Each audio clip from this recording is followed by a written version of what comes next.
MDC garam berajar ngam konstituensi ubah bajo penggrup. Ulo pa kejing ajing mut syak sorkar kami. Ban penbha ban penbait thamai ki kendon haka draft environment impact assessment notification. Namarkat kum ketega draft kabala penmi deka Ministry of Environment, Forest and Climate Change. Nadu ka arpulai trek ubanai march arjar arpau. Layu i bagatega kendon kala pentlot bor ya karukom trekam jongka EIA. Bat kan penseluruh ban penjat ya kami meriang. District Council bakadai ban le halor kane kabenta bana kalian jo District Council baka State Government ru kiriban pha iki objections kiriban study ba yang ka EIA knang ba ni khamtam ki jajmeri rit pa nginum sha ban sha yu roj ha ka Government of India ha ka baki ngara iki project ki bahe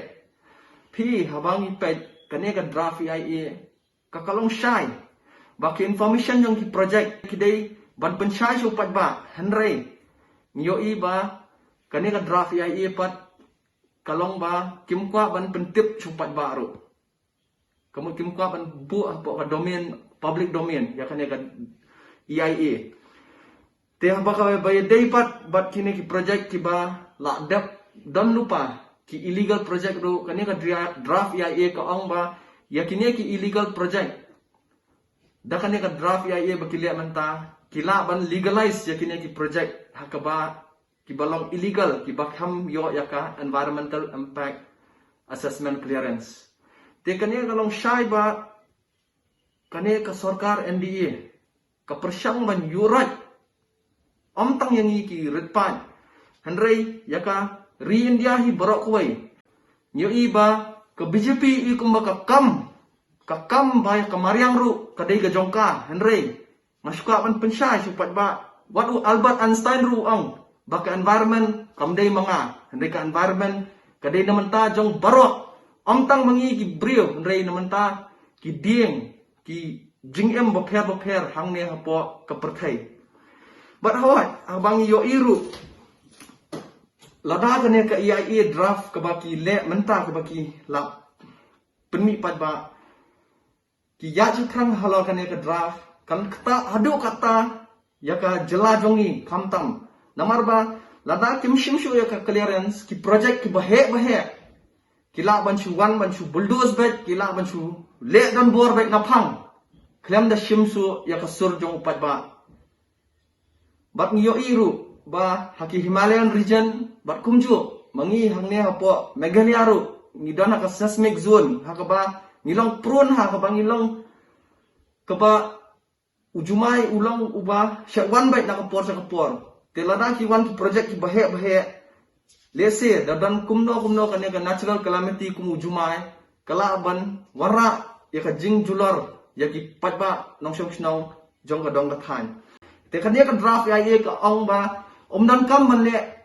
ya ka environmental impact assessment shuaban stang project handai dakla yat ka project te kalong ka ka ba ki shumut banchu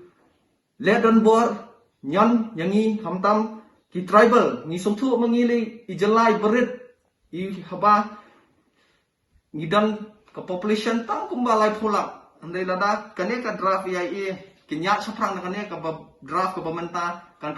kata yo pat ba hi borok koe kilayo I na kapor sa kapor ba ki thmu banle kane ka ka national project hangne hapo constituency jongi kadai 55 megawatt handreng ngimla ban tip ba yakine ki basyong hapo ka environment department kile se kila banya subut banong ba kinchna ki face wise bangit sna arpsan megawatt hadian sa arpsan ba kinum shimshu ya kasur yung pat ba te kumtang akuntu ya ka state government ba kumju ya ka district council ru ba kadai ban ya chat ban raise ki objections halor ki points ba kadin study ba knang ba ngi khamtam judgment review berat pa nginyo ka jingyada da ka bajingdon jong ka environmental impact assessment barhot kawiru ka benta ka mga kwa wan kran ru kalong ba ya ka environmental impact assessment barobor dai ban le shwaban sedang ya ka project hadin balas dang ya ka project dai ban le shwaban sedang te kan ka draft ya ka ong ba dan kam ban le ya ka environmental impact assessment shwaban sedang ya ka project handai dakla yat ka project te kalong ka ka ba kishumut banchu le don bor nyan yangi hamtam ki tribal